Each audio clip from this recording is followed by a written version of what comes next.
Hi, welcome back to the channel. Last time we were talking about faith, biblical faith. I want to talk a little bit more about that subject. I think it may be relevant to something that you're going through right now, no matter who you are. We're discussing the biblical definition of faith being the substance of things hoped for but evidence not seen. But I remember going to church when I was going through my trials. People would ask the inevitable question, Wayne, how you doing? And I'm embarrassed to say I would put on a facade, lift my right hand and say, blessed and highly favored, nearly crying while I'm saying it, not feeling a word of it. Because it was too much, it was overbearing. I lied in church because I felt I don't want to bore them with the details of my life. But they're asking me the same thing today in church. But I say, blessed and highly favored, and I mean it. Every word of it, even though I'm going through some very tough trials. And why is that? It's not biblical faith because I have evidence that God has done it over and over again. So that's evidence.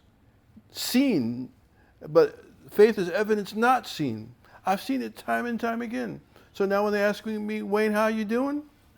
I say with authentic enthusiasm, blessed and highly favored, because I've seen it again and again and again. And you will see it. You've seen it too.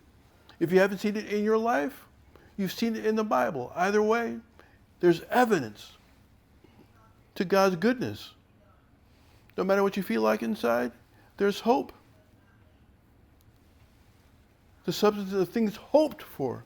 So there's always hope. Even though you don't see it, there's hope, but the evidence is always seen in the Bible.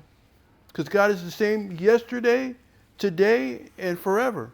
So if He did it before, He'll do it for you. He'll do it for me. He's done it for me. The only thing that we doubt, because He hasn't done it in our lives.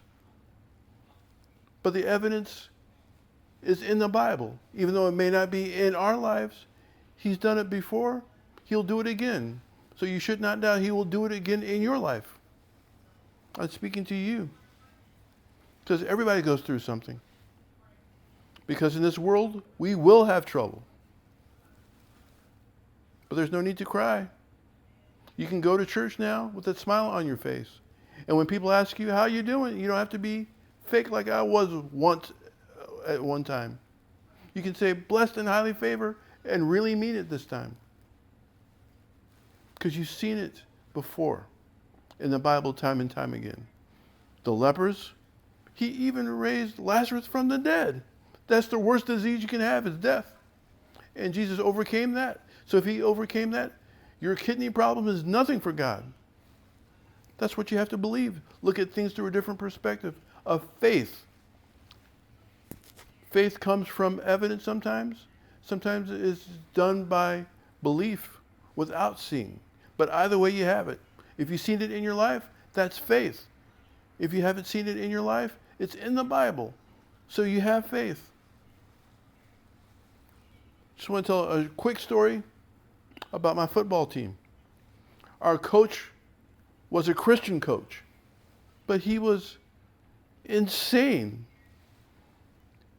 I gave him the nickname the Tyrant because he had this one rule that we had to run on the field during every game, whether we felt it or not, like we were champions. He said, run on the field like the champions that you are.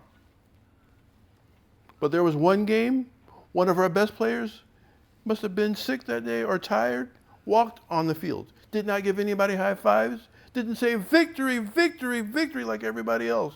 Just walked on the field, and guess what? The coach suspended him.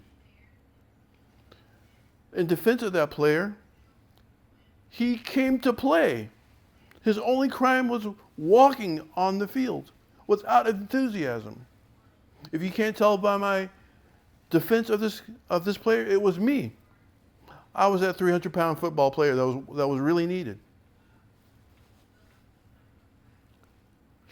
I was so distraught that he suspended me, the star right tackle of the team, the 300-pound star right tackle. he suspended me. So I figured I would do something that I'm not proud of. I faked my enthusiasm from every game for half the season. I ran on stage saying, "Victory, victory, victory," not meaning a word of it. Giving people high fives because I didn't want to be suspended again. I was appeasing the coach. I didn't feel a word of it in my heart. But I did it. Notice I said I did it for half the season. Why only half the season? Because time and time again, we kept winning. So by half the season, it was no longer fake. When I said victory, victory, victory, I was celebrating our victory before we actually won. That's what Jesus wants us to do. He wants us to celebrate our victory before we actually win. That's why we rejoice in our tribulations, because we know we're going to have the victory. So we can celebrate. We don't have to be fake about it. We can say victory, victory, and really mean it.